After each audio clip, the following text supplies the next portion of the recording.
तो बेटा last lecture में हमने सबसे इंपॉर्टेंट पार्ट किया था थियरी का। सबसे इंपॉर्टेंट पार्ट मोल कंसेप्ट का थियरी का है कंसंट्रेशन टर्म्स। कंसंट्रेशन टर्म्स देख रहे थे हम। हमारे लिए दो कंसंट्रेशन टर्म्स सबसे ज्यादा इंपॉर्टेंट है। कौन कौन सी? Molarity and molality. Molarity and molality, ये दो कंसंट्रेशन टर्म्स सबसे ज्यादा इंपॉर्टेंट है। कंसंट्रेशन टर्म्स यूज कब होती हैं? यूज होंगी सोल्यूशन के लिए, जब हम सोल्यूशन बनाएंगे। खासकर अभी इस चैप्टर में दो टाइप के सोल्यूशन हम बनाएंगे। कौन से? लिक्विड में सॉलिड या लिक्विड में लिक्विड। दो टाइप के सोल्यूशन हम मेजरली इस चैप्टर में डील करते हैं। लिक्विड में सॉलिड, लिक्विड सॉल्वेंट है और सॉलिड सल्यूट है। सल्यूट उसे बोलते हैं जिसका अमाउंट कम होता है, सॉल्वेंट उसे बोलते हैं जिसका अमाउंट ज्यादा होता है। तो सिंपल सा एग्जांपल है, डे टू डे लाइफ में क्या एग्जांपल ले रहे थे हम? सॉल्ट। सॉल्ट मिला रहे हैं, 1 चम्मच सॉल्ट मिला रहे हैं पानी में, तो पानी हमारा क्या है? पानी हमारा क्या है बेटा? सॉल्वेंट। और वो सॉल्ट क्या है? सल्यूट। तो वो मिक्स हो जाएगी पूरी और सोल्यूशन बन जाएगा। अगर आपने 1 गिलास पानी लिया, उसमें 1 चम्मच सॉल्ट मिलाई, फिर दूसरे गिलास के पानी में 2 चम्मच सॉल्ट मिलाई, तो दोनों में कंसंट्रेशन में अंतर होगा। भाई किसका कंसंट्रेशन, किसमें कंसंट्रेशन हाई होगा? कौन सा जिसमें 2 चम्मच मिलाई है? भाई एक गिलास पानी है, मान लेते हैं उसमें 100 ml पानी है। 100 ml पानी में आपने 1 चम्मच सॉल्ट मिलाई और 100 ml पानी में ही 2 चम्मच सॉल्ट मिलाई, तो किसमें ज्यादा कंसंट्रेशन है?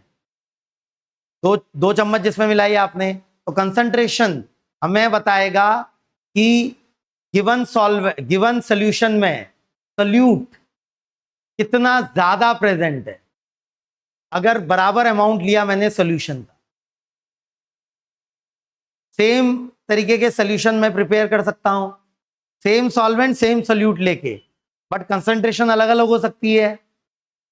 अगर आप 1 चम्मच नमक डालेंगे और 2 चम्मच नमक डालेंगे तो ज्यादा नमकीन लगेगा 2 चम्मच नमक डालने में। तो कंसंट्रेशन टर्म्स हमें सीखनी है अच्छे से, और इस चैप्टर का सबसे इंपॉर्टेंट पार्ट वही है, कंसंट्रेशन टर्म्स।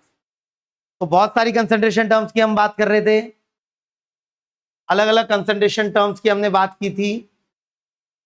सबसे पहला कंसंट्रेशन टर्म्स क्या है? Mole fraction. फिर उसके बाद mass percentage, mass by volume.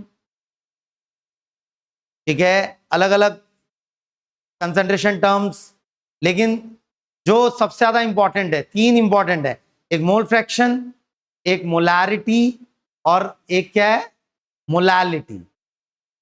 Mole fraction, molarity and molality. ठीक है, 3 सबसे ज्यादा इंपॉर्टेंट है।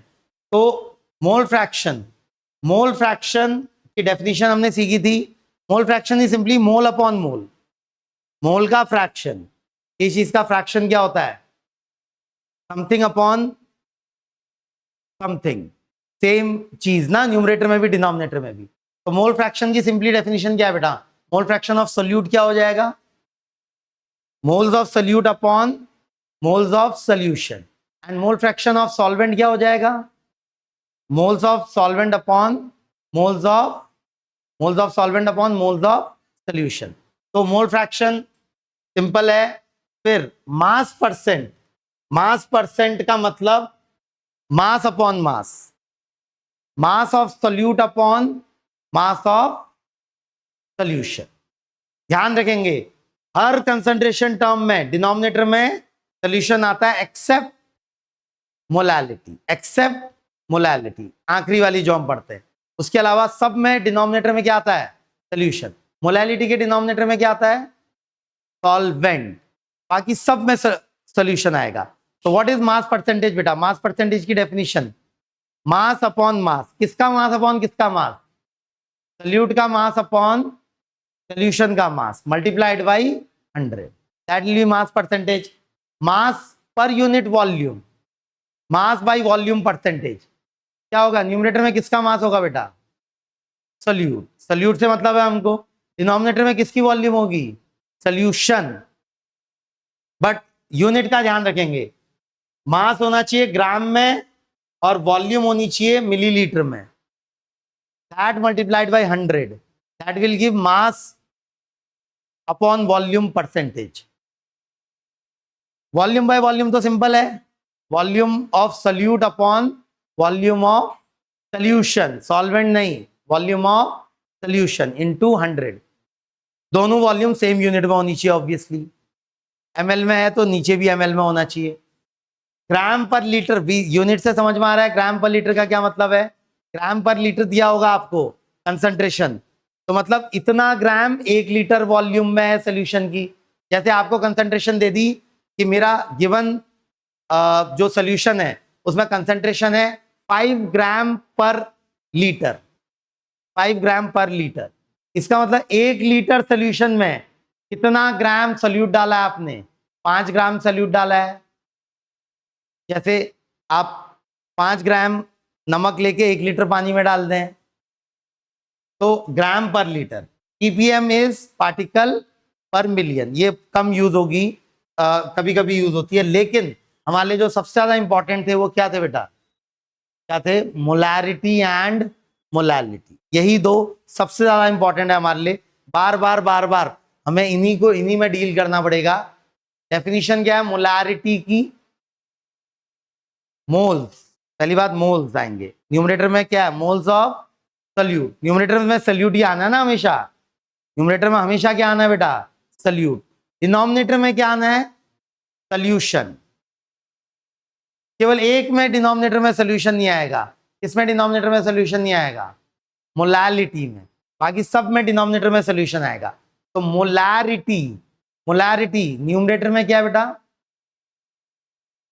न्यूमरेटर में क्या है? मोल्स ऑफ सॉल्यूट डिवाइडेड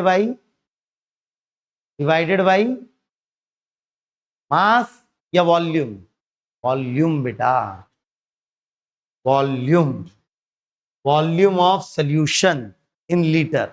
कैसे याद रखना है? मैंने कल ट्रिक भी बताई थी। मोलैरिटी जब आप बोल रहे हैं एल और आर आ रहा है, लीटर आ रहा है, तो डिनोमिनेटर में क्या आना चाहिए? लीटर किसकी यूनिट होती है? वॉल्यूम की। तो डिनोमिनेटर में क्या आना चाहिए? Volume of what? Solution in litre. And molality, molality क्या है बेटा? केवल एकमात्र कंसंट्रेशन यूनिट है जिसके डिनोमिनेटर में क्या आता है? सॉल्वेंट। डिनोमिनेटर में क्या आता है उसमें? सॉल्वेंट। न्यूमरेटर में तो मोल्स ही आना है। Moles of what? Solute divided by mass of solvent. और किस यूनिट में रखना है बेटा? केजी। ये याद रखना है। और इसको याद रखने के लिए हम थोड़ा प्रॉब्लम सॉल्विंग पे उतरेंगे। उससे पहले दो छोटी सी थियरी आज खत्म कर लेते हैं। अच्छा ये तो हो गया था, ये याद नहीं रखना है, ये याद नहीं रखना है। हाँ ये भी, हाँ ये देख लेते हैं। Important terms, points to remember. Molarity is the most common unit for measuring strength of solution. Concentration of solution को मेजर करने की सबसे कॉमन यूनिट क्या है? मोलैरिटी। मोलैरिटी सबसे ज्यादा यूज होगी बेटा किसी भी concentration term. The product of molarity and volume of solution give number of moles of solute। वो तो डेफिनेशन के अंदर ही है। मोलैरिटी की डेफिनेशन बोलिए बेटा। मोलैरिटी कैपिटल एम से रिप्रेजेंट करूं मोलैरिटी को, तो molarity is number of moles of solute divided by volume of solution. Moles of solute divided by volume of solution. तो अगर मोलैरिटी को वॉल्यूम से मल्टीप्लाई करूंगा तो क्या मिलेगा बेटा मुझे? मोलैरिटी को वॉल्यूम से मल्टीप्लाई करूंगा तो क्या मिलेगा मुझे? नंबर ऑफ मोल्स मिल जाएंगे सल्यूट के। भाई molarity into volume of solution will give me number of moles of salute, will give me number of moles of salute. ठीक है, ये ध्यान में रखना है obviously basic definition. All the formula of strength have amount of solute in the numerator. वही जो मैं बता रहा था आपको कि कोई भी कंसंट्रेशन टर्म हो, बहुत सारी कंसंट्रेशन टर्म्स है बेटा, कभी किसी सवाल में कोई भी आ सकती है। ऑब्वियसली सबसे ज्यादा कॉमनली यूज कौन सी होगी? मोलैरिटी। सेकंड नंबर पे मोलैलिटी, थर्ड नंबर पे मोल फ्रैक्शन, उसके बाद बाकी सब आएंगी। लेकिन हर किसी का मीनिंग पता होना चाहिए ना, तब कौन सी दे दे वो सवाल में। तो all the formula of strength, कोई भी फॉर्मूला हो कंसंट्रेशन का, न्यूमरेटर में क्या आने वाला है हमेशा? सल्यूट, सल्यूट आने वाला है हमेशा, या तो मास ऑफ सल्यूट या मोल्स ऑफ सल्यूट। और डिनोमिनेटर में क्या आने वाला है? हमेशा solution except molality, except molality. All the formula है amount of solution in denominator except for molality. Molality के लिए सिंबल बताया था स्मॉल एम, और मोलारिटी के लिए सिंबल कैपिटल है। चलिए दो छोटी बातें कर लेंगे, ये दो बातें, और फिर प्रॉब्लम सॉल्विंग पे उतरेंगे वापस से। तो एक है डाइल्यूशन लॉ। डाइल्यूशन लॉ क्या बोलता है? जैसे आपने क्या किया, आपने एक ग्लास पानी लिया, ठीक है, एक ग्लास पानी लिया, उसमें नमक डाला, ठीक हो गया। नमक का कुछ अमाउंट डाल दिया, जैसे 1 चम्मच नमक डाल दिया, हो सकता है जैसे 5 ग्राम नमक डाल दिया, ठीक हो गया। मिक्स कर दिया, सोल्यूशन बन गया वो आपका। अब आपने इसके ऊपर एक्स्ट्रा सादा पानी डाल दिया। एक ग्लास पानी में आपने सोल्यूट को मिक्स करके सोल्यूशन बनाया, फिर एक्स्ट्रा सॉल्वेंट डाल दिया। एक्स्ट्रा सॉल्वेंट डालने से क्या फर्क पड़ेगा बेटा? कंसंट्रेशन कम हो जाएगी। क्या चेंज नहीं करेगा बताइए मुझे? एक्स्ट्रा सॉल्वेंट डालने से क्या चेंज नहीं करेगा? सल्यूट का अमाउंट, सल्यूट का अमाउंट तो वही रहने वाला है। भाई आपने 5 ग्राम सल्यूट डाला था या 10 मोल्स सल्यूट के डाले थे, सल्यूट का अमाउंट तो वही रहने वाला है। हाँ, वॉल्यूम चेंज हो जाएगी सॉल्यूशन की, साथ में क्या चेंज होगा? कंसंट्रेशन। क्या चेंज नहीं होगा बेटा? Amount of solute, mass of solute या मोल्स ऑफ सल्यूट। इस प्रोसेस को बोलते हैं डाइल्यूशन, डाइल्यूट करना। ये सुना है वर्ड इससे पहले कभी? डाइल्यूट करना, डाइल्यूट करना मतलब एक्स्ट्रा सॉल्वेंट ऐड कर देना। तो एक्स्ट्रा सॉल्वेंट ऐड कर देंगे आप, तो मेरा जो सॉल्यूशन है वो डाइल्यूट हो जाएगा। लेकिन क्या चेंज नहीं करेगा बेटा? क्या चेंज नहीं करेगा? अमाउंट ऑफ सल्यूट, या तो मास ऑफ सल्यूट या मोल्स ऑफ सल्यूट। तो डाइल्यूशन लॉ ये सिंपल सी बात बोलता है, when a solution is diluted more solvent is added the moles of solute remains unchanged. Moles of solute change नहीं होंगे। तो इक्वेशन जो हम यूज करेंगे बेटा डाइल्यूशन के सवालों में आएगा, सवालों में डाइल्यूशन, सवालों में डाइल्यूशन आएगा, डाइल्यूशन करेंगे हम। तो डाइल्यूशन के सवालों को कैसे हैंडल करना है, जैसे आपको क्या दिया होगा? आपको दिया होगा कि मेरा सॉल्यूशन है, ठीक है, इनिशियल कंडीशन पे, इनिशियल कंडीशन पे मेरा सॉल्यूशन है, मोलैरिटी है उसकी m1, कैपिटल M1, और वॉल्यूम है उसकी V1, ठीक है। अब मैंने इसमें सॉल्वेंट ऐड कर दिया, तो नई वॉल्यूम, सॉल्वेंट बढ़ा दिया ना मैंने सॉल्वेंट ऐड कर दिया, तो नई वॉल्यूम बढ़ के हो गई V2, नई वॉल्यूम बढ़ के V2 हो गई। तो क्या मोलैरिटी वही रहेगी जो पहले थी? कंसंट्रेशन वही रहेगी जो पहले थी? कंसंट्रेशन भी चेंज करेगी। मान लेते हैं नई कंसंट्रेशन हो गई M2, this is final condition. तो how are M1 V1 and M2 V2 related to each other? तो बेटा क्या कांस्टेंट रहेगा उस पर फोकस करिए ना, क्या चीज कांस्टेंट रहेगी, क्या चीज कांस्टेंट रहने वाली है, क्या चीज कांस्टेंट रहने वाली है? नंबर ऑफ मोल्स कांस्टेंट रहने वाले हैं। Number of moles of what? पूरा बोलिए। Number of moles of solute constant रहने वाले हैं। और मोलैरिटी की डेफिनेशन होती है number of moles of solute upon volume of solution. तो number of moles initially of solute क्या बोले जा सकते हैं बेटा? M1 into V1। डेफिनेशन फिर से, बेसिक डेफिनेशन क्या है मोलैरिटी की? Number of moles of solute upon volume of solution. तो number of moles of solute क्या होगा बेटा? Molarity into volume of solution. तो M1V1 से number of moles of solute मिल जाएंगे।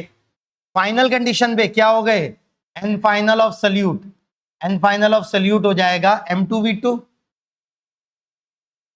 इस पूरी प्रोसेस में क्या कांस्टेंट रहना है बेटा, number of moles of solute constant रहने हैं। तो किन दो को इक्वेट कर सकता हूं मैं, M1V1 can be equated with M2V2, M1V1 should be equal to M2V2। अगर वॉल्यूम बड़ी बेटा, दो चीजें अगर मल्टीप्लाई हो रही हैं और वो उनको कांस्टेंट रहना है मल्टीप्लाई होते हुए, तो एक चीज अगर बढ़ेगी तो दूसरी चीज को घटना पड़ेगा, तभी तो उनका मल्टीप्लिकेशन कांस्टेंट रह पाएगा। भाई दो नंबर्स मल्टीप्लाई हो रहे हैं, कुछ आंसर दे रहे हैं, उसमें से एक नंबर बढ़ रहा है तो दूसरे नंबर को क्या होना पड़ेगा, घटना पड़ेगा, तभी वो कांस्टेंट रह पाएगा बेटा। तो डाइल्यूशन लॉ सिंपल सी बात बोलता है, सिंपल सी बात बोलता है डाइल्यूशन लॉ, अगर मैं सॉल्यूशन को और ज्यादा सॉल्वेंट डाल के डाइल्यूट करता हूं तो क्या चेंज नहीं करेगा, मोल्स ऑफ सॉल्यूट। तो इक्वेशन फॉर्म में क्या क्या हो जाएगा, law of dilution, M1V1 should be equal to M2V2। Clear है। अगली बात है इफेक्ट ऑफ टेम्परेचर। एक्चुअली अगर आप ध्यान से सोचें, जब टेम्परेचर चेंज करता है बेटा मेरे सॉल्यूशन का, अब ये बात आपको मुझे पता नहीं, फिजिक्स में पढ़ेंगे बाद में, लेटर ऑन पढ़ेंगे फिजिक्स में, लेकिन शायद 8, 9, 10 में भी आपने जनरल नॉलेज या साइंस के अंदर ये बात पढ़ी होगी। अगर आप किसी चीज के टेम्परेचर को बढ़ाते हैं तो उसकी वॉल्यूम भी बढ़ जाती है, फैलने लगती है चीजें टेम्परेचर बढ़ने पे। ये बात पता है क्या, जैसे कोई लिक्विड लिया आपने, उस लिक्विड को आप गर्म कर दें तो वो फैलने लगता है, या कोई गैस ली, उस गैस को भी आप गर्म करेंगे तो भी फैलने लगती है। सॉलिड लिया, सॉलिड को भी आप गर्म करेंगे तो भी फैलता है।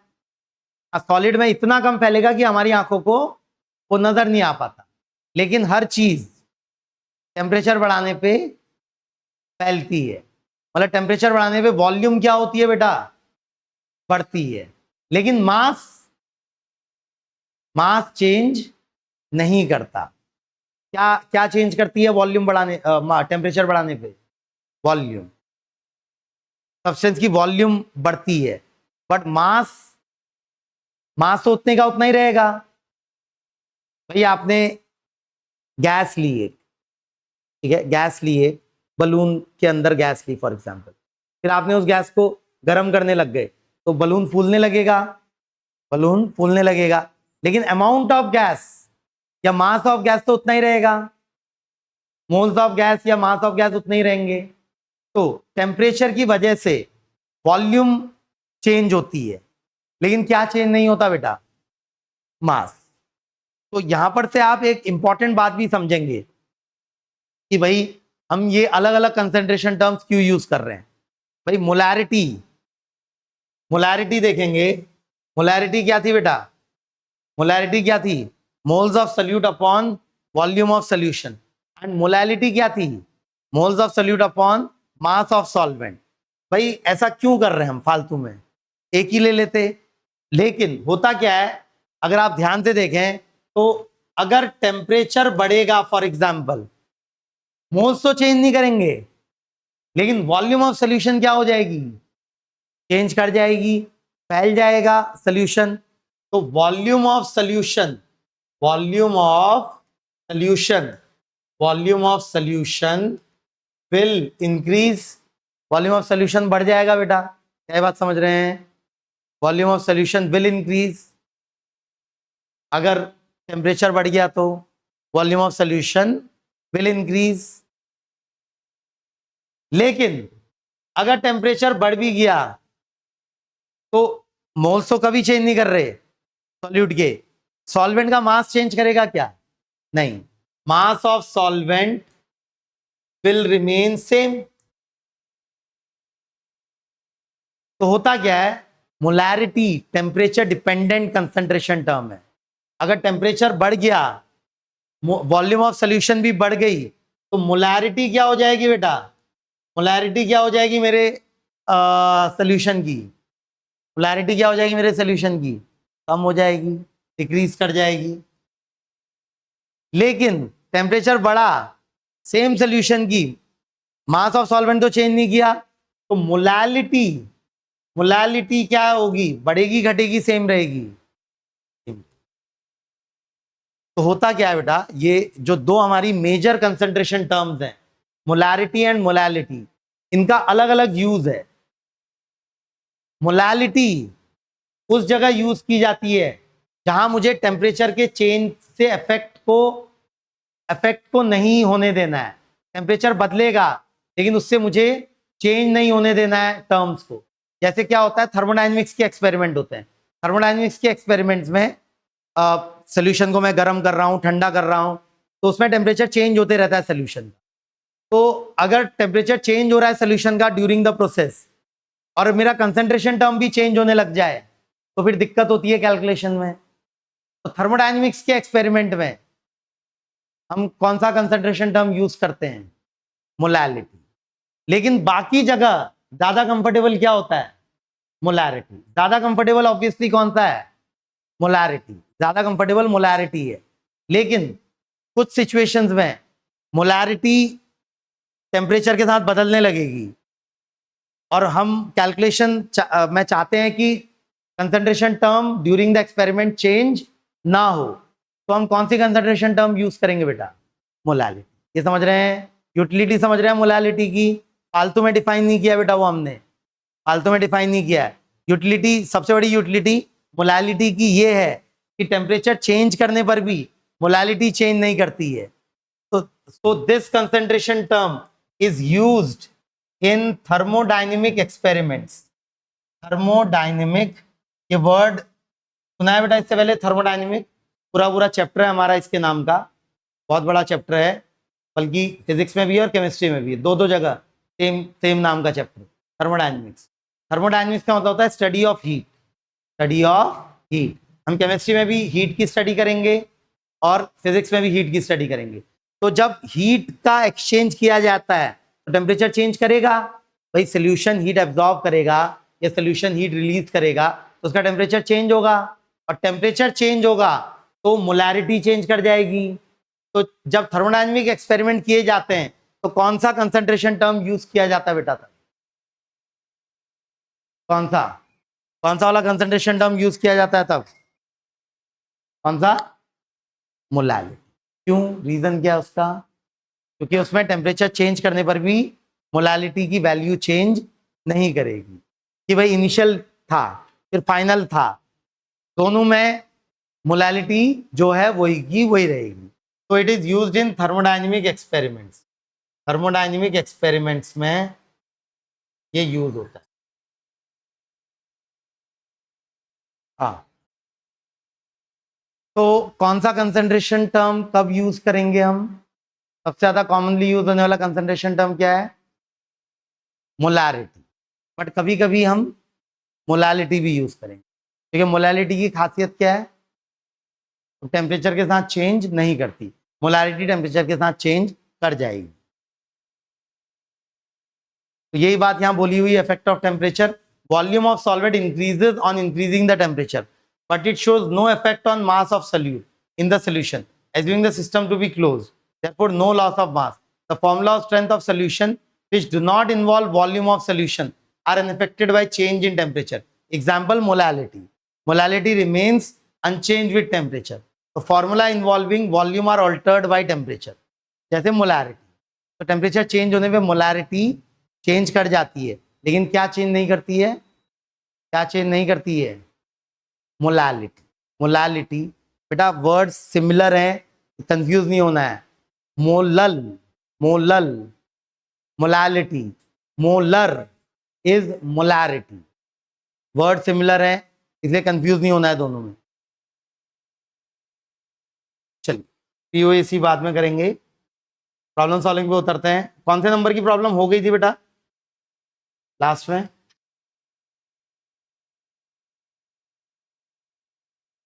ये हो गया था ना, सल्फ्यूरिक एसिड की molarity and molality, question number 35 हो गया था लास्ट लेक्चर में। 36 से स्टार्ट कर। कंसंट्रेशन टर्म्स के सवाल है।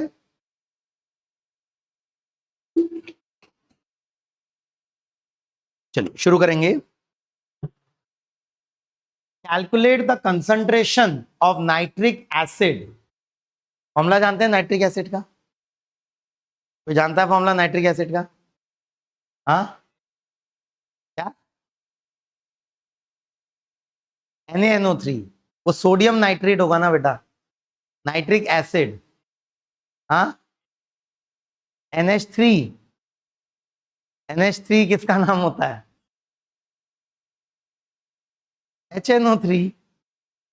नाइट्रिक एसिड का फॉर्मूला होता है HNO3। हाइड्रोक्लोरिक एसिड का क्या फॉर्मूला होता है? HCl। सल्फ्यूरिक एसिड का क्या फॉर्मूला होता है? H2SO4। नाइट्रिक एसिड का क्या फॉर्मूला होता है? HNO3। NO3 आयन है, हाइड्रोजन भी आयन है। हाइड्रोजन में +1 चार्ज होता है, NO3 में -1 चार्ज होता है, तो दोनों मिलके HNO3 बना सकते हैं। तो आना चाहिए बेटा ये फॉर्मूला धीरे धीरे, अलग अलग कंपाउंड्स के फॉर्मूले धीरे धीरे आने चाहिए, कॉमन कंपाउंड्स के फॉर्मूले। HNO3 एक कॉमन एसिड है, HCl, H2SO4 एंड HNO3, एक कॉमन एसिड है HNO3। नाम क्या है HNO3 का? Nitric acid. तो बोल रहा है calculate the concentration of nitric acid in moles per litre. Moles per litre में in a sample which has density 1.41 gram per ml and mass percent of nitric acid is being 69%. Mass percent of nitric acid being 69%. Please ध्यान से देखेंगे बेटा, important है question, units पर ध्यान दीजिए। Calculate the concentration of nitric acid in moles per litre. बेटा moles per litre कौन सी यूनिट है, मतलब किसकी यूनिट होती है? मोल्स पर लीटर कौन से कंसंट्रेशन टर्म की यूनिट है? Molarity. Molarity, moles per litre ना, मोल्स पर लीटर। न्यूमरेटर में क्या आता है मोलारिटी में? Moles of solute. और डिनोमिनेटर में क्या आता है? Volume of solution. वही तो लिखा है मोल्स पर लीटर। यूनिट से समझिए बेटा, यूनिट से समझिए। Moles per litre, moles per litre किसकी यूनिट है? किस कंसंट्रेशन टर्म की यूनिट है? मोलारिटी। ग्राम पर लीटर भी हो जाता है कभी, ठीक है, ग्राम पर लीटर भी एक कंसंट्रेशन टर्म है ना। Mass of solute upon volume of solution, वो भी एक कंसंट्रेशन यूनिट है। बट ये फिलहाल मोल्स पर लीटर किसकी यूनिट है बेटा? किसकी यूनिट होती है मोल्स पर लीटर? मोलारिटी। तो हमसे पूछ क्या रहा है जरा समझेंगे। Calculate the concentration of nitric acid HNO3 in moles per litre. मतलब मोलारिटी पूछ रहा है मुझसे वो HNO3 की, मोलारिटी पूछ रहा है HNO3 की, विच हैज डेंसिटी 1.41 ग्राम पर ml। डेंसिटी दे रखी है मुझे सॉल्यूशन की, ये किसकी डेंसिटी है? Density of solution, solution which has density 1.41 ग्राम पर ml and mass percent of nitric acid being 69%। Mass percent का मतलब, मास परसेंट भी एक कंसंट्रेशन यूनिट है। मास परसेंट, मास अपॉन मास, मास परसेंट का मतलब क्या हो जाएगा? Mass of solute upon mass of solution, mass of solution into 100, ये होता है बेटा मास परसेंट। 69% का मास परसेंट होने का मतलब 100 ग्राम सॉल्यूशन में 69 ग्राम HNO3 है। मुझे नहीं पता सॉल्वेंट क्या है, बट मुझे सॉल्यूट तो पता है। सॉल्यूट क्या है मेरा? सॉल्यूट क्या है मेरा? HNO3 ना, HNO3 मेरा सॉल्यूट है। सॉल्वेंट के बारे में कोई इंफॉर्मेशन नहीं है, कोई बात नहीं, बट ये दिया है कि मास percent of nitric acid being 69%। इस बात का यूज करना शुरू करते हैं बेटा। 100 ग्राम ऑफ सोल्यूशन में कितने ग्राम HNO3 है? 100 ग्राम ऑफ सोल्यूशन में कितने ग्राम HNO3 है बेटा? 69 ग्राम ऑफ HNO3। ठीक है, मैं निकालना क्या चाहता हूं? मैं निकालना चाहता हूं moles per litre. 1 litre solution की वॉल्यूम में कितने मोल्स होंगे HNO3 के, ये निकालना चाहता हूं। ध्यान से सीखेंगे यूनिटरी मेथड और पुरानी सारी नॉलेज याद है। नंबर ऑफ मोल्स के रिलेशन, कितने रिलेशन नंबर ऑफ मोल्स के? 3। पहला रिलेशन मास के साथ, दूसरा रिलेशन नंबर ऑफ पार्टिकल्स के साथ, और तीसरा रिलेशन वॉल्यूम एट एसटीपी के साथ। तीसरा वाला कभी कभी यूज होता है स्पेशल केस में, बट पहले दो तो बहुत यूज होते रहते हैं। पहले दो बहुत कॉमनली यूज होते हैं बेटा। तो शुरू करेंगे। 100 ग्राम ऑफ सोल्यूशन में 69 ग्राम ऑफ HNO3 है। ठीक हो गया, बट मुझे सोल्यूशन को वॉल्यूम में कन्वर्ट करना है। मुझे 1 लीटर वॉल्यूम पता लगानी है सोल्यूशन की। उसके लिए मुझे डेंसिटी दे रखी है। डेंसिटी दे रखी है सोल्यूशन की। क्या है बेटा डेंसिटी सोल्यूशन की? 1.41 ग्राम पर मिलीलीटर। तो डेंसिटी और डेंसिटी का फॉर्मूला बोलेगा कोई मुझे? Density is mass upon volume. तो volume will be equal to what बेटा? Mass upon density. Mass upon density, समझ रहे हैं? 100 ग्राम सोल्यूशन में 69 ग्राम HNO3 है। 100 ग्राम सोल्यूशन की वॉल्यूम क्या होगी? 100 ग्राम divided by density. 100 gram divided by 1.41 ग्राम पर ml। यूनिट्स पर ध्यान देते रहिए बेटा, नंबर्स के साथ साथ। तो इतना ऑफ सोल्यूशन में 69 ग्राम HNO3 है। अब मैंने ग्राम गायब कर दिया, ml बच गया ना। मतलब मास ऑफ सोल्यूशन से मैं किस में कन्वर्ट कर दिया बेटा? वॉल्यूम ऑफ सोल्यूशन में। मास ऑफ सोल्यूशन से किस में कन्वर्ट कर दिया? Volume of solution. तो 100 अपॉन 1.41 मिलीलीटर ऑफ सोल्यूशन में कितना HNO3 है? 69 ग्राम। तो सोल्यूशन को मैंने वॉल्यूम में कन्वर्ट कर लिया।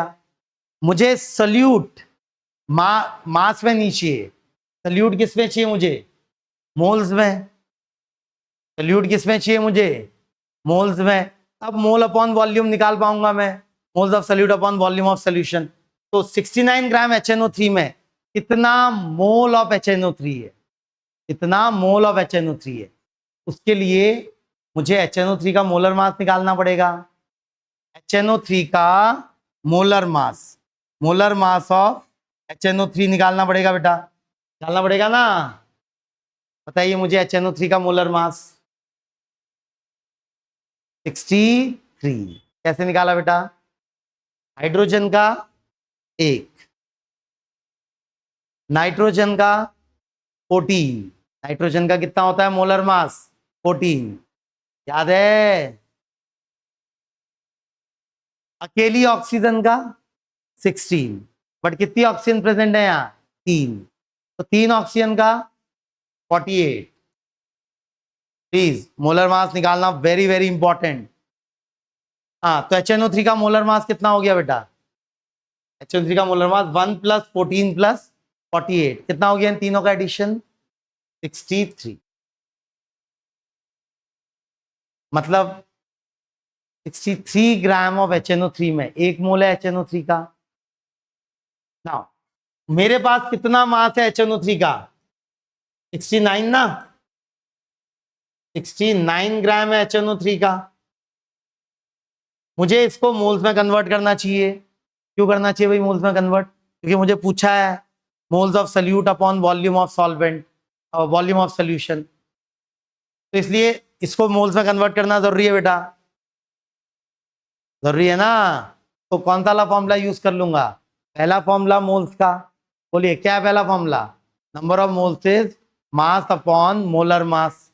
Number of moles is mass upon molar mass. Mass कितना है? मास कितना है HNO3 का मेरे पास? 69, 69 gram divided by molar mass कितना है बेटा मेरे पास? मोलर मास है 63, तो यहां से मोल्स मिल जाएंगे। मतलब 100 अपॉन 1.41 ml ऑफ सोल्यूशन में कितने मोल्स हैं HNO3 के? कितने मोल्स हैं HNO3 के? 69 बाई 63 मोल्स ऑफ HNO3 हैं। ठीक है,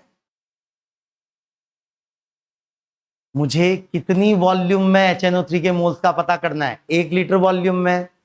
मोलैरिटी का मतलब क्या? मोलैरिटी का मतलब क्या है? 1 लीटर सोल्यूशन में कितने मोल्स प्रेजेंट हैं, यही मोलैरिटी का मतलब है। तो मोलैरिटी निकालनी है मुझे, तो अब यूनिटरी मेथड लगा देता हूं। बट उससे पहले मिलीलीटर को लीटर में कन्वर्ट करिए बेटा।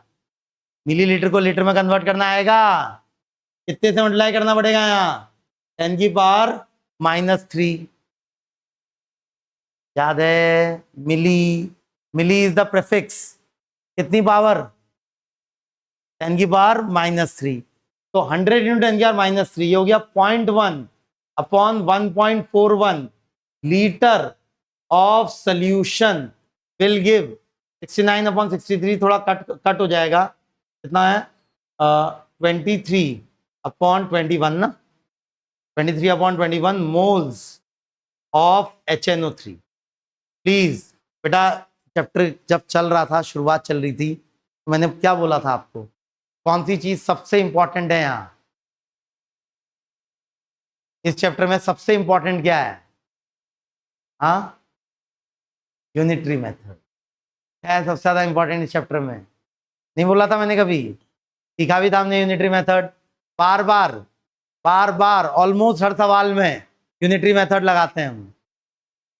यूनिटरी मेथड, क्योंकि चीजें आपस में यहाँ लीनियरली रिलेटेड है ना, कि भाई इतने लीटर में इतने मोल्स हैं, मुझे कितने लीटर में पता लगाने हैं मोल्स?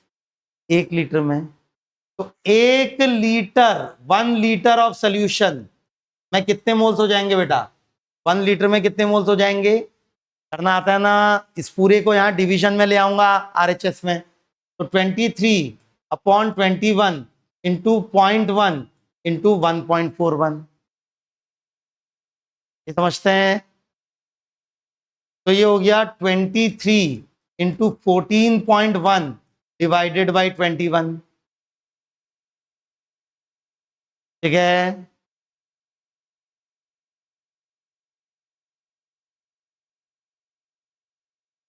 इसको अगर घटाऊं तो घटा के 20 कर देता हूं, इसको बड़ा, इसको भी घटा के 22 कर देता हूं। समझ रहे हैं? रफ कैलकुलेशन करना, रफ कैलकुलेशन करनी आती है ना? रफ कैलकुलेशन, रफ कैलकुलेशन बेटा, पूरा कैलकुलेशन करने बैठूंगा अगर मैं 23 को 14.1 से मल्टीप्लाई करके 21 से डिवाइड करूंगा, टाइम लगेगा। तो मैं एक रफ कैलकुलेशन कर रहा हूं बेटा। क्या कर रहा हूं? Rough calculation.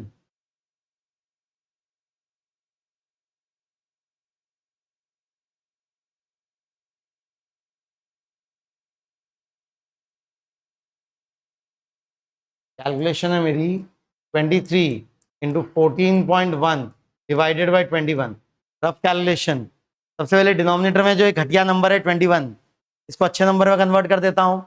21 के नज़दीक का अच्छा नंबर क्या है बेटा? 20। तो इसको घटा के अगर 20 किया तो न्यूमरेटर को भी घटाना पड़ेगा थोड़ा। तो न्यूमरेटर में 23 है, 23 21 काफ़ी नज़दीक है एक दूसरे के। तो अगर डिनोमिनेटर को मैंने 1 से घटाया, 21 को 1 से घटाया, तो 23 को भी करीब करीब 1 से घटा सकता हूँ। तो 23 की जगह क्या लिख दूँ? 22 इंटू 14.1। तो ये 10 जा 11 जा 11 1 जा 1 कैरी 1, 11 4 जा 44, 45 कैरी 4, 11 फोर दा 1 डिवाइडेड बाई 10, तो अप्रॉक्स आंसर क्या आ गया बेटा 15.51, 15.51 मोलर, 15.51 क्या बेटा मोलर। अगर मैं कैलकुलेटर से करता, एग्जाम में हमारे पास कैलकुलेटर होता नहीं है, इसीलिए हमें कैलकुलेशन करनी, रफ कैलकुलेशन करनी फिजिकल केमिस्ट्री में बहुत इंपॉर्टेंट बेटा। तो कैलकुलेटर से करता तो 23 इंटू 1.41 डिवाइडेड बाई 21, तो 23 इंटू 14.1 सॉरी 14.1 डिवाइडेड बाई 21, तो कैलकुलेटर से क्या आ रहा है 15.44, 15.44 आ रहा है। हमने आंसर क्या किया बेटा 15.1, 15.5, काफी नजदीक है हम आंसर के। तो रफ कैलकुलेशन बहुत इंपॉर्टेंट पार्ट है हमारी पूरी पढ़ाई का फिजिकल केमिस्ट्री में, रफ कैलकुलेशन करनी आनी चाहिए, क्योंकि आपको बहुत बार घटिया नंबर से डील करना पड़ेगा। इस सवाल में भी घटिया नंबर से ना, डेसिमल वाले नंबर से डील करना पड़ेगा, तो और ये 21, 23 इस टाइप के नंबर से डील करना पड़ेगा, तो इसलिए रफ कैलकुलेशन करनी आनी चाहिए। खैर सवाल फिर से देखेंगे बेटा, इंपॉर्टेंट सवाल है। इस सवाल में ये एक ऐसा सवाल है जो एग्जाम में बहुत पूछा जाता है। एक कंसंट्रेशन टर्म से दूसरी कंसंट्रेशन टर्म में हम कन्वर्ट कर रहे हैं ना, क्या दिया था हमें, कौन सा कंसंट्रेशन दिया था बेटा, सेम सोल्यूशन है, उसके दो अलग अलग कंसंट्रेशन टर्म्स को एक दूसरे में कन्वर्ट कर रहे हैं। कौन सा कंसंट्रेशन टर्म गिवन था बेटा, यहाँ पे ध्यान से देखिए, कौन सा कंसंट्रेशन टर्म गिवन था, मास परसेंट, मास परसेंट गिवन था। और कौन सा कंसंट्रेशन टर्म हमें पता करना था बेटा, कौन सा कंसंट्रेशन टर्म पता करना था, मोलैरिटी।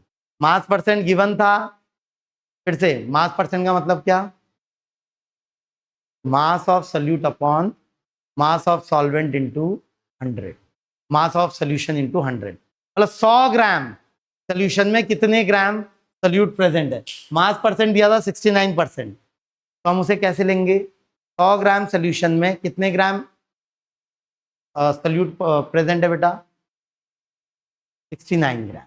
मास परसेंट अगर 69% दे रखा है, मास परसेंट अगर 30% दिया होता तो क्या लेते हम, 100 ग्राम सोल्यूशन में 30 ग्राम 30 ग्राम सोल्यूट प्रेजेंट, तो वहीं से शुरुआत करनी है। 100 ग्राम सोल्यूशन में 69 ग्राम HNO3 है, पर मुझे सोल्यूशन को लीटर में कन्वर्ट करना है, 1 लीटर में, और सोल्यूट के मोल्स पता करने हैं, तो इसलिए फिर अपनी पुरानी नॉलेज यूज की हमने। एक तो सिंपल डेंसिटी का फॉर्मूला और दूसरा मोल्स का मास से रिलेशन, मोल्स का मास से रिलेशन क्या है, मोल्स का मास से रिलेशन, मोल्स का मास से क्या रिलेशन है, number of moles is mass upon molar मास। पढ़ो आगे। नेक्स्ट, ये सवाल इजी है, होना चाहिए हर किसी से। How much copper can be obtained from 100 gram of copper sulphate, copper sulphate, formula दे रखा है कॉपर सल्फेट का CuSO4, एटॉमिक मास कॉपर का भी दे रखा है, याद भी होना चाहिए आपको, क्या होता है 63.5, याद होना चाहिए कॉपर का एटॉमिक मास, मोलर मास भी 63.5 ग्राम। तो बोल रहा है हाउ मच कॉपर, तो CuSO4 से कितना कॉपर मिल सकता है पूछ रहा है, कितना CuSO4 है मेरे पास अवेलेबल, कितना CuSO4 है मेरे पास, कितना कॉपर सल्फेट है 100 ग्राम, 100 ग्राम CuSO4 से कितना कॉपर मिल सकता है ये पूछ रहा है। ऑब्वियसली 100 ग्राम से कम मिलेगा या ज्यादा मिलेगा, कम मिलेगा ऑब्वियसली, क्योंकि कॉपर सल्फेट में कॉपर तो है ही, साथ में सल्फर भी है, साथ में ऑक्सीजन भी है, तो 100 ग्राम कॉपर सल्फेट में ऑब्वियसली 100 से कम ग्राम कॉपर होगा, क्योंकि कुछ ग्राम सल्फर भी होगा, कुछ ग्राम ऑक्सीजन भी होगा, तो मुझे बताना है 100 ग्राम कॉपर सल्फेट में कितना कॉपर। प्लीज ध्यान से बेटा, सवाल सिंपल है, हम जाएंगे किस पे, मोलर मासेस पे। भाई एक मोल ऑफ कॉपर सल्फेट से कितने मोल ऑफ कॉपर मिलने वाले हैं? एक ही मोल कॉपर का मिलने वाला है, क्योंकि कॉपर सल्फेट के एक मॉलिक्यूल में एक एटम प्रेजेंट होता है। कॉपर सल्फेट के एक मॉलिक्यूल में कॉपर के कितने एटम्स प्रेजेंट हैं? कॉपर सल्फेट एक मॉलिक्यूल है बेटा, कॉपर एक एटम है। कॉपर सल्फेट के एक मॉलिक्यूल में कितने एटम प्रेजेंट हैं? कॉपर सल्फेट के एक मॉलिक्यूल में कितने एटम प्रेजेंट हैं? कॉपर के एक एटम प्रेजेंट है। 10 मॉलिक्यूल में 10 एटम प्रेजेंट होंगे कॉपर के, 1000 मॉलिक्यूल में 1000 एटम प्रेजेंट होंगे। तो अवोगैड्रो नंबर ऑफ मॉलिक्यूल्स में अवोगैड्रो नंबर ऑफ एटम्स प्रेजेंट होंगे कॉपर के। एक मोल कॉपर में, एक मोल कॉपर सल्फेट में एक मोल कॉपर प्रेजेंट है, ठीक है। मुझे पता लगाना है 100 ग्राम कॉपर सल्फेट में कितना कॉपर होगा। तो सबसे पहला काम होगा इस 100 ग्राम को मोल्स में कन्वर्ट करना। 100 ग्राम को मोल्स में कन्वर्ट करना पड़ेगा। 100 ग्राम ऑफ कॉपर सल्फेट को मोल्स ऑफ कॉपर सल्फेट में कन्वर्ट करना पड़ेगा। उसके लिए मुझे कॉपर सल्फेट का मोलर मास निकालना पड़ेगा। बोलिए कॉपर सल्फेट का मोलर मास, कॉपर सल्फेट का मोलर मास, अकेले कॉपर का मोलर मास, अकेले कॉपर का मोलर मास 63.5 ग्राम। अकेले सल्फर का मोलर मास, अकेले सल्फर का मोलर मास 32। अकेले ऑक्सीजन का मोलर मास, अकेले ऑक्सीजन का मोलर मास 16। कितनी बार? 4 बार।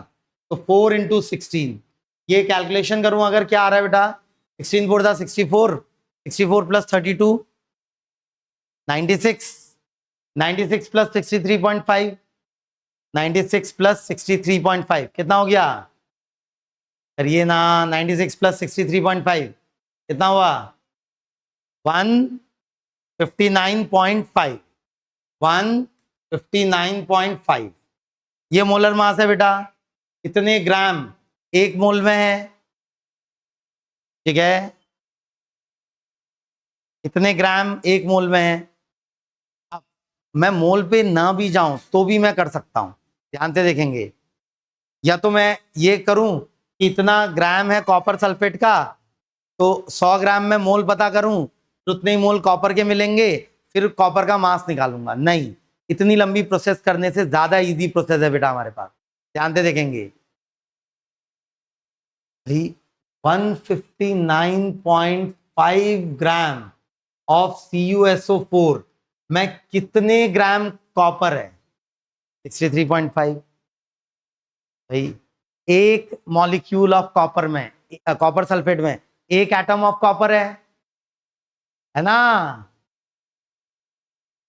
100 ग्राम कॉपर सल्फेट में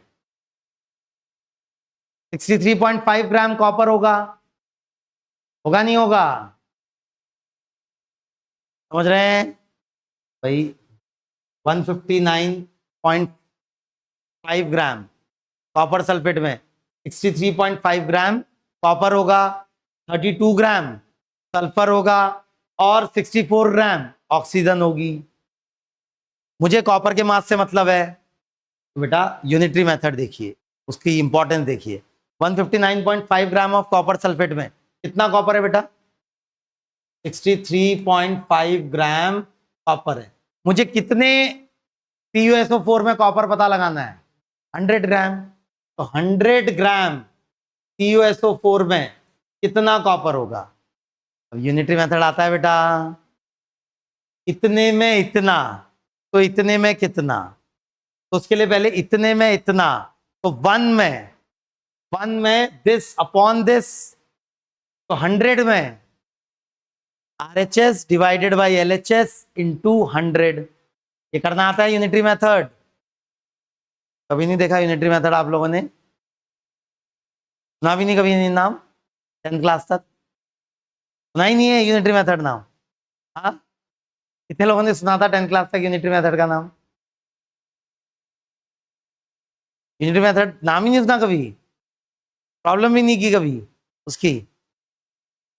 10 रुपए में 5 किलो सब्जी आती है, तो 20 रुपए में कितने किलो सब्जी आएगी? कैसे करते हैं इन प्रॉब्लम्स को? 10 रुपये में 5 किलो सब्जी आती है, तो 20 रुपए में कितने किलो सब्जी आएगी? कैसे करते हैं इन प्रॉब्लम्स को?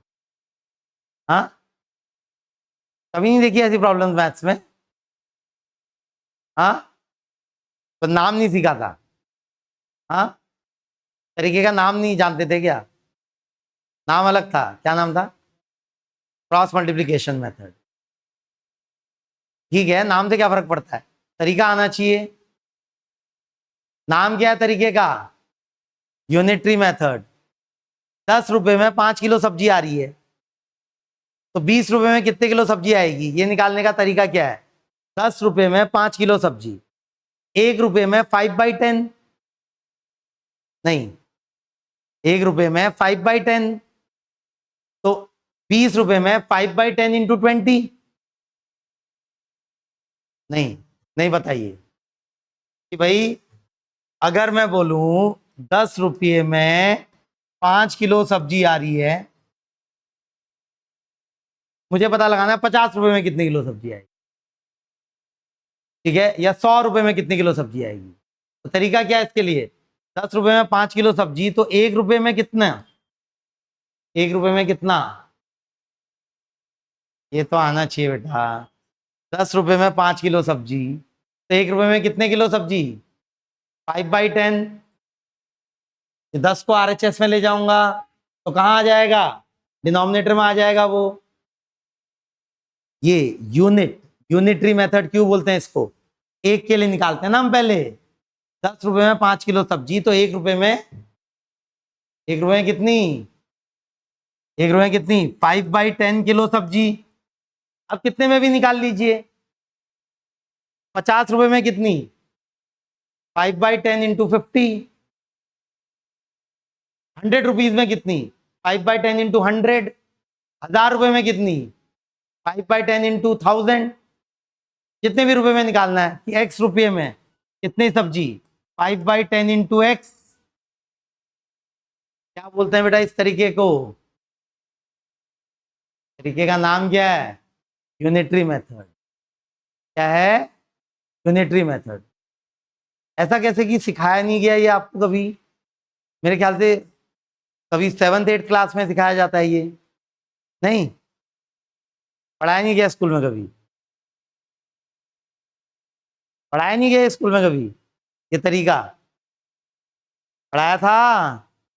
नाम क्या तरीके का? Unitary method. बहुत बहुत इंपॉर्टेंट है बेटा हमारे लिए इस चैप्टर में, मोल कंसेप्ट में। मोल कंसेप्ट में आधी कहानी पूरे चैप्टर की यूनिटरी मेथड के आसपास ही घूमती है, बाकी आधी कैलकुलेशन। तो यूनिटरी मेथड भाई, 159.5 ग्राम कॉपर सल्फेट में कितने ग्राम कॉपर था? कितने ग्राम कॉपर था? 63.5 ग्राम कॉपर। तो 100 ग्राम कॉपर सल्फेट में कितना कॉपर होगा? 63.5 डिवाइडेड बाई 159.5 इंटू 100। समझ रहे हैं? 63.5 अपॉन 159.5 इंटू 100 ग्राम। ये कैलकुलेशन अब हमें करनी है। तो नंबर देखें, डेसिमल हटाऊं, 63500 अपॉन 1595। ये 100 को रहने देता हूं अलग, 100 को अलग ही रहने देता हूं। हाँ, ये कैलकुलेशन करनी है। क्या पूरा डिवीजन करूं? पूरा डिवीजन करना टाइम टेकिंग होगा, ठीक है, तो थोड़ा सा दिमाग लगाइए। 1595 के नजदीक का अच्छा नंबर 1600, थोड़ा ही बड़ा है उससे, थोड़ा ही बड़ा है। 1595 से कितना बड़ा है? 5। तो अगर मैं इसको डिनोमिनेटर को लिख दूं 1600, डिनोमिनेटर को क्या लिख दूं? 1600। डिनोमिनेटर को थोड़ा बढ़ाया मैंने, तो न्यूमरेटर को भी थोड़ा बढ़ाना पड़ेगा। डिनोमिनेटर में था 1500, न्यूमरेटर में था 635। नहीं, इतना नहीं बढ़ाएंगे क्योंकि डिनोमिनेटर छोटा है न्यूमरेटर से। न्यूमरेटर छोटा है डिनोमिनेटर से। कितने टाइम्स छोटा है? ऑलमोस्ट आधा, आधे से भी छोटा है। तो बेटा इसको 5 से बढ़ाया ना, तो इसको जितने से डिनोमिनेटर बढ़ाया उसके आधे से बढ़ाएंगे। डिनोमिनेटर कितने से बढ़ाया मैंने? 5 से, तो न्यूमरेटर को 5 से नहीं बढ़ाएंगे, 2.5 या 2 से बढ़ाएंगे। समझ रहे हैं क्या?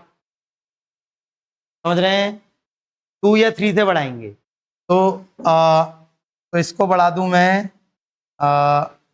2 से, तो 637 इंटू 100, 2 जीरोस कैंसिल हुए। अब आप इजीली कैलकुलेट कर सकते हैं ना कंपैरेटिवली। 637/16 करना इजी है। 40 से थोड़ा छोटा आएगा क्योंकि 16 4 जा 64 होता है ना, 16 4 जा 64 होता है। 40 से थोड़ा छोटा आएगा नहीं क्या? 3 जा 16 3 जा 48, 16 3 जा 48, कितना बचा? 13 137 137, 16 9 16 9 जा नहीं सॉरी 157, 16 9 जा 144, तो 9 जा 154, बचा है कितना? 144 130 137, तो 0.8 कुछ ऐसे आ रहा है, 39.8 क्या? 40 से थोड़ा छोटा आ रहा है ना, 40 से थोड़ा ही छोटा है, 39.8 के आसपास। तो बेटा पूरे सवाल में देखें 2 चीजें हमने यूज की, एक है यूनिटरी मेथड और एक है अप्रोक्सीमेशन। ये 2 चीजें बहुत बहुत इंपॉर्टेंट है हमारे लिए फिजिकल केमिस्ट्री के पॉइंट ऑफ व्यू से। जैसे इसकी अगर मैं एग्जैक्ट कैलकुलेशन करता कि 63500 डिवाइडेड बाई 1595, तो कितना आ रहा है? एग्जैक्ट कैलकुलेशन करें अगर कैलकुलेटर से, कितना आ रहा है? 39.81 समथिंग। बट उसमें टाइम लगता बेटा, और कैलकुलेटर मेरे पास है नहीं अवेलेबल, तो हम क्या करेंगे एग्जाम में? अप्रोक्सीमेशन। क्या किया समझ रहे हैं? अप्रोक्सीमेशन 1595 के नजदीक का अच्छा नंबर देखा, क्या है उसके नजदीक का अच्छा नंबर?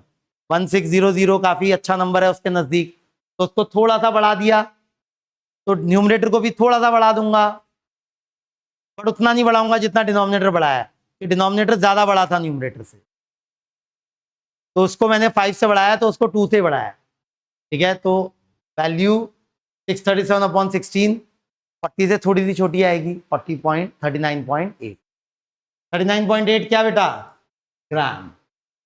तो 100 ग्राम कॉपर सल्फेट में करीब कितना ग्राम कॉपर है बेटा? 100 ग्राम कॉपर सल्फेट में कितना ग्राम कॉपर है? 100 ग्राम कॉपर सल्फेट में कितना ग्राम कॉपर है? करीब 39.8 ग्राम। बाकी क्या होगा? बाकी सल्फर एंड ऑक्सीजन, ये वो भी तो प्रेजेंट है ना कॉपर सल्फेट में। 3 चीजें प्रेजेंट है ना कॉपर सल्फेट में, 3 एलिमेंट्स, 3 टाइप के एटम्स प्रेजेंट है, copper sulphur and oxygen. Clear है? पढ़ो आगे।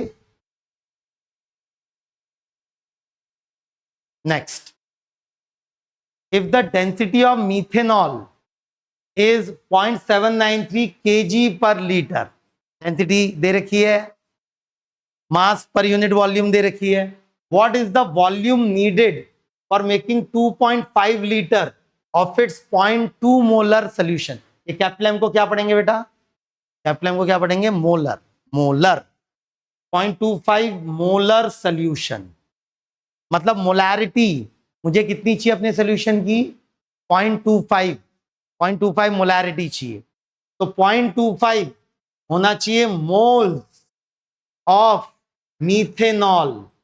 अब मीथेनॉल होता क्या है? मीथेनॉल के केमिकल फॉर्मूला की जरूरत पड़ेगी मुझे, जानते हैं बेटा? मीथेनॉल, मीथेनॉल जानता है कोई?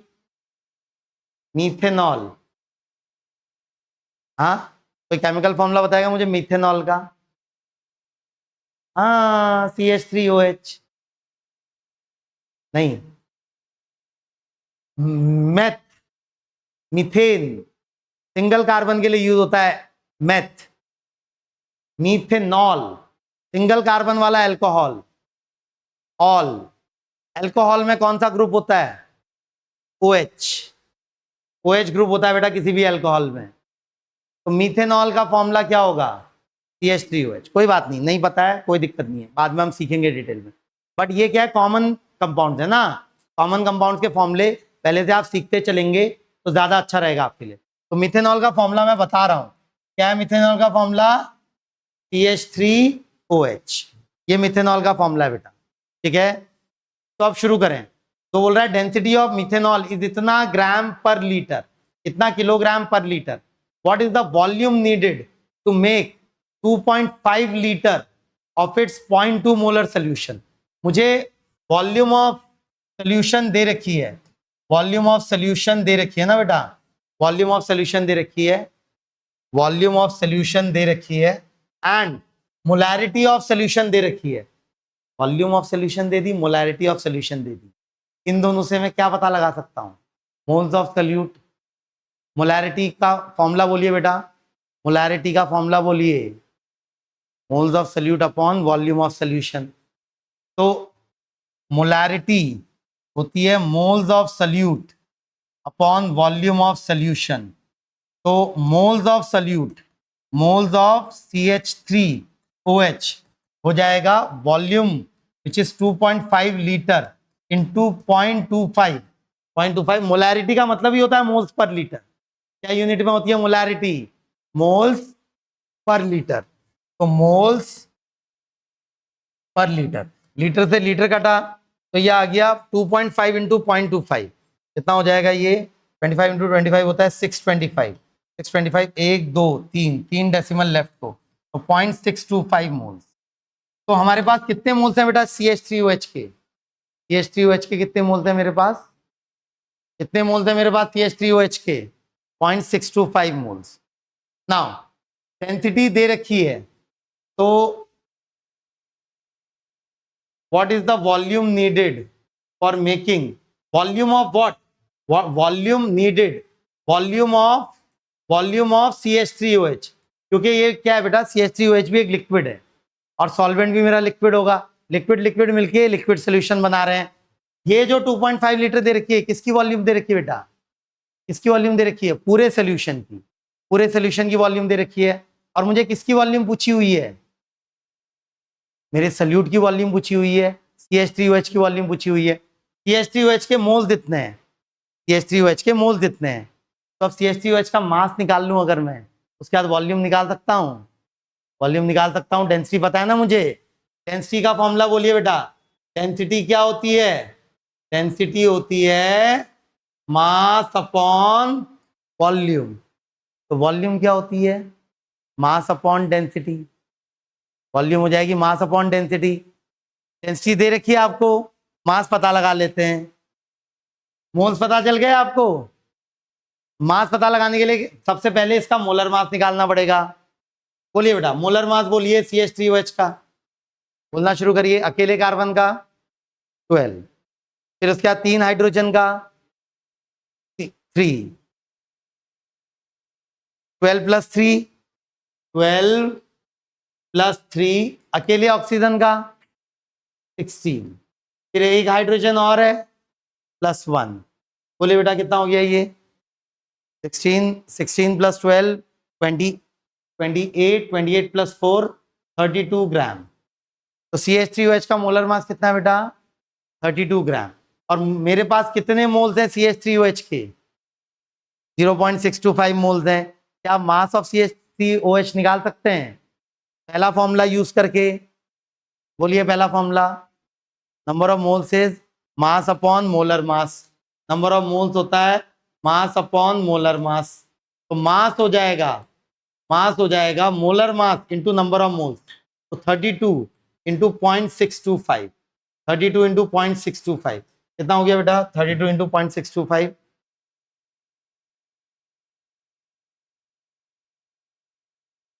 32 इंटू 0.625 जो भी है, अभी इसको 0.625 ही रहने दीजिए। मुझे वॉल्यूम निकालनी है, वॉल्यूम ऑफ मिथेनॉल निकालनी है।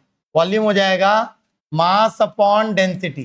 वॉल्यूम हो जाएगी बेटा मास अपॉन डेंसिटी। तो वॉल्यूम मास है कितना? मास है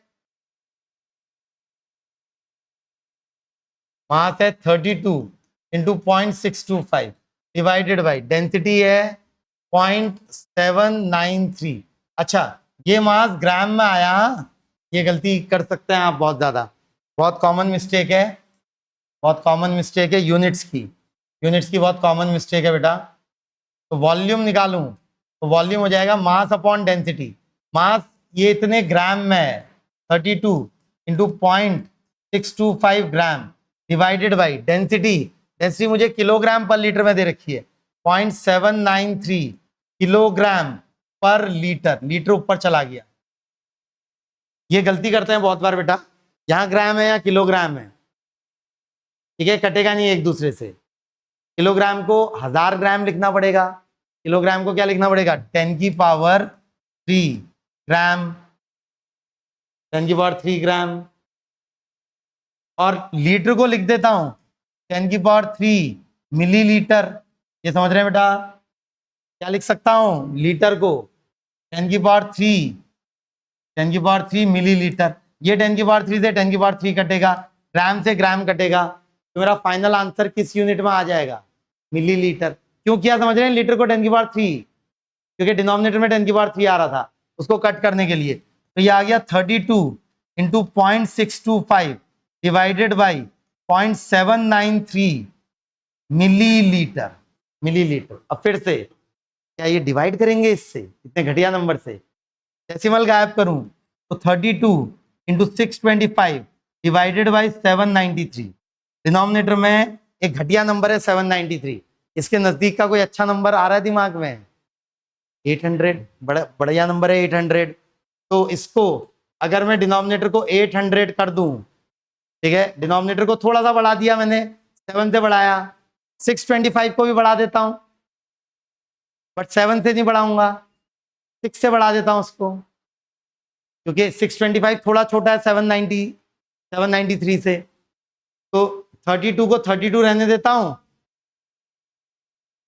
32 को 32 रहने देता हूं। क्यों? क्योंकि 8 कट करेगा 32 को, नहीं क्या 8 4 जा 32, तो 32 को 32 रहने दिया। 625 को क्या लिख दूं बेटा 631। इसको 7 से बढ़ाया, 793 को 7 से बढ़ाया, तो 625 को 6 से बढ़ा दूं करीब 631। फिर से ये डेसिमल कटा, 1 जा 4 जा 4 इंटू 6.31, आसान है ये, 4 1 जा 4 और 3 जा 12 टू कैरी 1, 6 4 जा 24 25। इतने ml, इतने मिलीलीटर मिथेनॉल, 25.24 मिलीलीटर मिथेनॉल। अगर इस कैलकुलेशन को मैं पूरा करता 32 इंटू 625 डिवाइडेड बाई 793, एग्जैक्ट क्या आ रहा है कैलकुलेशन करके 25.220, और हमारा क्या आंसर आया 25.24। काफी नजदीक है हम, डेसिमल के एक प्लेस तक तो बराबर ही है, सेकंड प्लेस में अंतर आ रहा है। तो इतना चलेगा ना, इतना वेरिएशन चलेगा अप्रोक्सीमेशन में। तो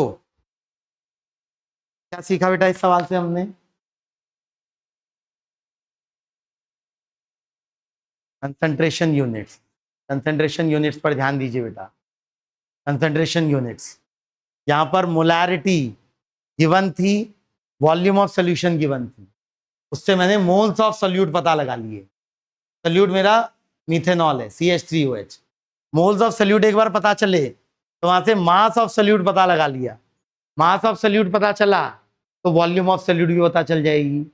ये density is mass upon volume. ठीक है बेटा, आज घर जाके जितनी भी प्रॉब्लम्स आज कराई गई क्लास में रफ कॉपी में रिपीट करिए, उन सबको रिपीट करिए बिना सोल्यूशन देके, समझ रहे हैं, बिना सोल्यूशन देके हर प्रॉब्लम रिपीट करिए रफ कॉपी में जाके। सब प्रॉब्लम्स इंपॉर्टेंट थी आज जो भी कराई गई है, ज़्यादा प्रॉब्लम नहीं करी आज हमने, 1 2 3 ही प्रॉब्लम की है ना, लेकिन सारी प्रॉब्लम्स इंपॉर्टेंट है।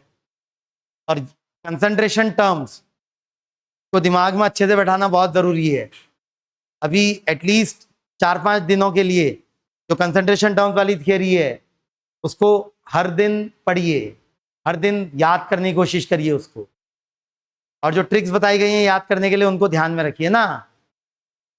हर कंसंट्रेशन टर्म की न्यूमरेटर में सोल्यूट आता है, या तो मास या तो मोल्स, डिनोमिनेटर में हर कंसंट्रेशन टर्म की सोल्यूशन आता है, या तो मास या तो वॉल्यूम या मोल्स, लेकिन एक में सोल्यूशन नहीं आता डिनोमिनेटर में। कौन सी में? मोलैलिटी। मोलैलिटी में क्या आता है डिनोमिनेटर में? सॉल्वेंट का मास। याद है? तो ये छोटी छोटी बातें घर जाके फिर से पढ़िए, क्योंकि अगली क्लास में जब इससे आगे बढ़ेंगे हम प्रॉब्लम्स में, तो ये प्रॉब्लम्स अच्छे से क्लियर हो जानी चाहिए। ठीक है?